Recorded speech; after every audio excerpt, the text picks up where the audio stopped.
Rodriguez and Ron Waterman, two big guys who don't much care for one another. Here's what they had to say. Hi, I'm Ricco Rodriguez, and I'm fighting out of Team Punishment.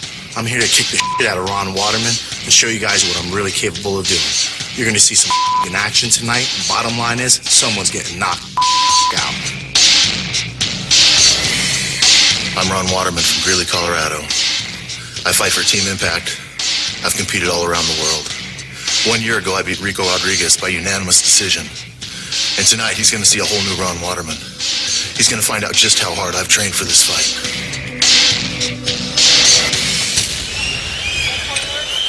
Okay, we see that Ron Waterman is quite a bit older than Ricco Rodriguez. Ricco's got a little bit of height, and he's got a little bit of a weight advantage, but I don't know if that's necessarily good weight.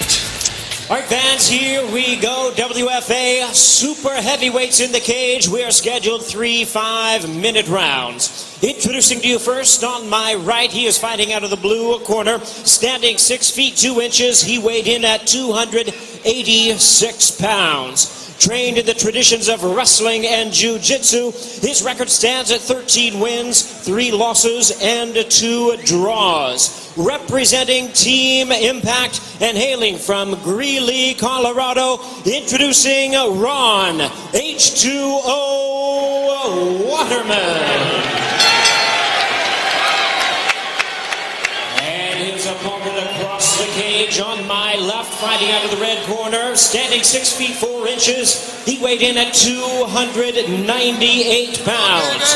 Also specializing in wrestling and jiu-jitsu, his record stands at 22 wins, 6 losses. Fighting out of Jean-Jacques Machado Gym from Las Vegas, Nevada, by way of Staten Island, New York.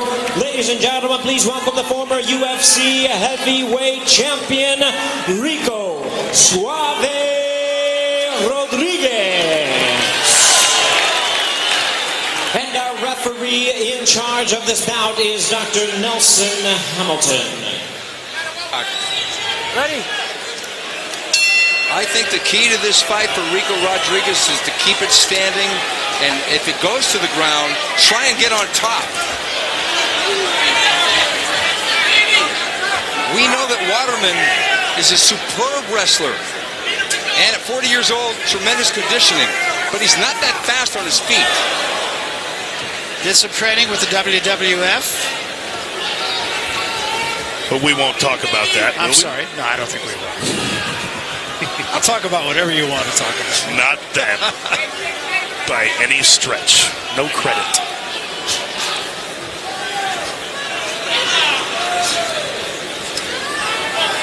Ricco's got to be thinking left jab, right low kick. That's the ingredients here. Well, they told him circle to his right. He's not doing that. You know, Ricco's had some impressive wins. Couture, Orlovsky early in his career. Oh, yeah, and Jeff Monson. I mean, Ricco, he lived in Japan. He trained with Kazushi Sakuraba. He's been around the world. World Submission Wrestling Champion in Abu Dhabi a number of times. He's got world-class credentials. Waterman tried to take him down. Rodriguez doing a nice job of not allowing it. This is what Ricco didn't want. Ricco doesn't want to have his back to the fence because eventually Waterman will drop down, take a leg, and take him down. Ricco keeping that one arm underhooked, so he can keep. Now he's got other underhooks, at least one side. Ricco trying everything he can to stay standing, but he's got to get off the fence. I think Waterman's neck is so big that guillotine's not going to work immediately on him. And you know, one question you always have with heavyweights, conditioning. How do you think that's going to play a factor in this fight? Well, the conditioning is everything in this fight because Ricco was doing well in their first meeting, and then he got tired. And then Waterman took him down, roughed him up, tried to get him into a key. Like, look at this takedown defense. We're going around the world in 80 days here. And so far, Rodriguez has not allowed himself to be taken down.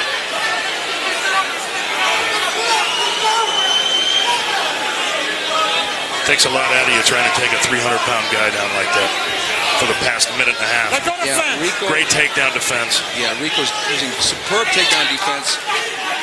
What he did in Abu Dhabi is definitely nothing to scoff at. There's no question. The question does lie, which Ricco Rodriguez are we going to see? Well, right now we're seeing a Ricco Rodriguez that doesn't have his back to the fence anymore.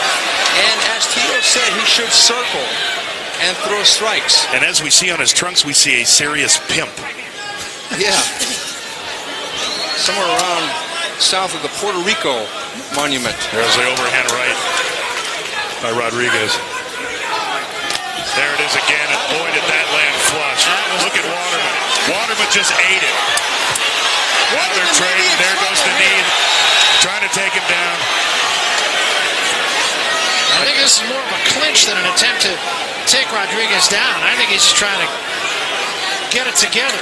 He's constantly trying to work for it, though. And in doing that, he's eating some shots. Yeah, now Ricco Rodriguez is starting to take over. The question is, does he have the stamina? We know that Waterman can take a punch. We've seen that. He can take a punch, but it is possible to knock Waterman out. Yeah, we've seen that in the past. Another good right hand. Boy, Ricco's going for it, too. And another good right hand. That was a left hand. He's bringing him from, I think, San Francisco. Or San Juan, Puerto Rico, or someplace.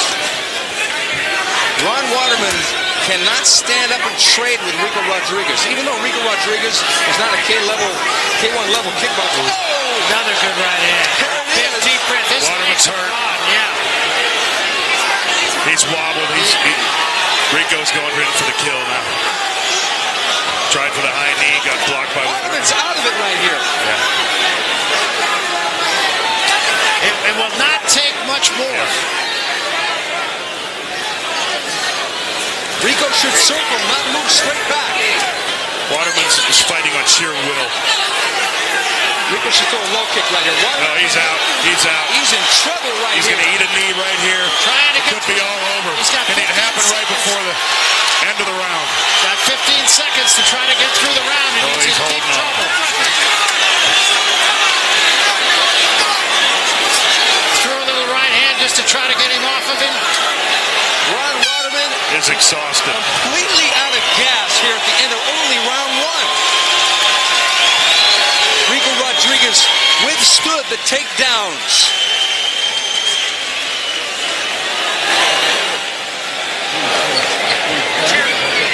Here we go, sit down. Sit down here. Sit down, Chico. Working on a welt under the left eye. His legs are gone about 45 seconds before the end of the round. Dodge and take him down. Relax. Okay, here's where Ricco started to take over.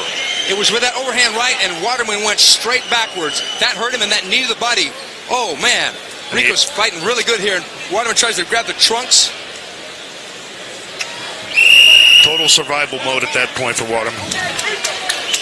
Here's another look at it. Look for the right hand. There it is. Right on the button. Yeah, huge shot. Ricco's done his homework. Worked on his Muay Thai. Ricco knows that he's got. It's over. It is over. Well, they called it. There you have it. Ricco Rodriguez stood up to the big man. And avenges the loss. And avenged the loss and dropped bombs along the way. Ricco completely confident here. It's that overhand right, and it was a crushing blow. No defense from Waterman on that whatsoever. Looks as if he was gassed already. I think that first right hand, fairly early in the round, got his attention. Yeah, absolutely. See, Waterman is almost got too much muscle and can't move his head side to side to get out of the way of the punch. But he looks good at the beach. Yeah, but unfortunately, gentlemen, this is not the beach. Though we're close. Definitely not a day at the beach for Waterman. Here's the decision, which we already know, but let's send it up to the boys in the cage.